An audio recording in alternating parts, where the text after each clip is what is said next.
The hell of the Bible isn't quite the same as our modern idea of a fiery afterlife, but there are still enough imprisoned souls to keep you up at night.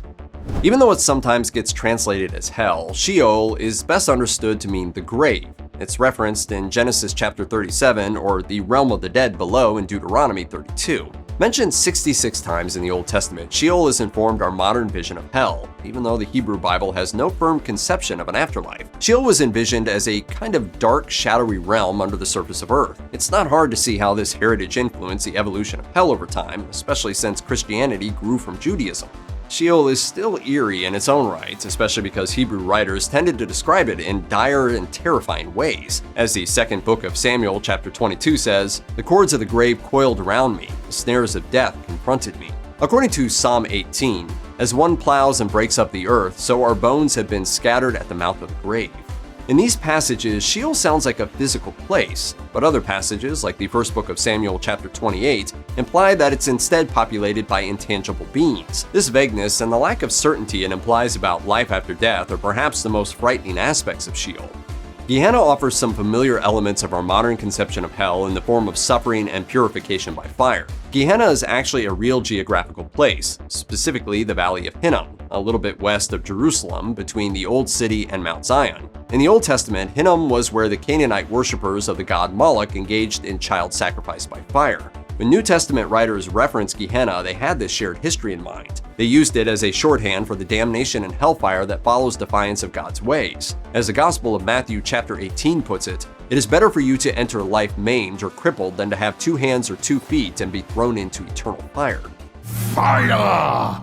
Look upon my fearful glory!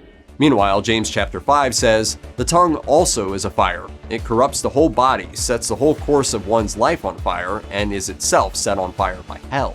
With everything that went on there, it's not too much of a stretch to see why Gehenna and hell go hand in hand. One of the more curious biblical words that was translated into English as hell is Tartarus. If you're familiar with Greek mythology, then you probably know Tartarus as one of the grim components of the Greek underworld of Hades.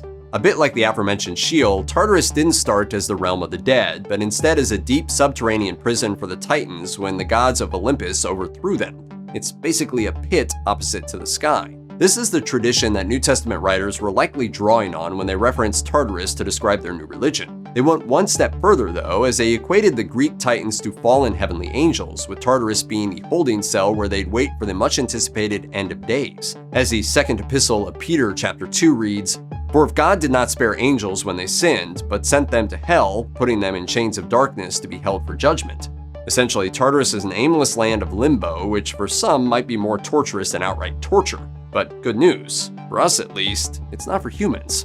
Biblical writers also use the Greek term Hades in their writings. To the ancient Greeks, Hades was the place of the dead, a misty, faded, grayed-out version of the world above. It was also a physical location where Greek mythical heroes actually visited, as well as the name of the god of the dead who is the king of the underworld. Despite its physical nature, Hades was notably populated with souls. So basically, it presents the same spirit-body dichotomy that has long characterized Judaism, and by extension, Christianity. When used by New Testament writers, Hades more or less means the realm of disembodied souls. It shows up in the book of Revelation chapter 1 when Jesus says, "I am the living one. I was dead, and now look, I am alive forever and ever, and I hold the keys of death and Hades." The New Testament Hades isn't described in detail very much, but Greek conceptions are creepy enough to have left a lasting impression of an isolated, sad, and gloomy place filled with wandering souls. I am Hades. You knew we weren't going to leave out some revelation, right? Let's all jump into the lake of fire. Not literally. That mention of fire might bring to mind modern visions of hell as a place filled with flames, but as we said before, hell doesn't really exist in the Bible. When people think about hell nowadays, they're essentially taking Sheol, Tartarus, Hades, and Gehenna and mashing them into the lake of fire. As Revelation chapter 20 explains, no soul is currently hanging out in the lake of fire, whatever and wherever that is.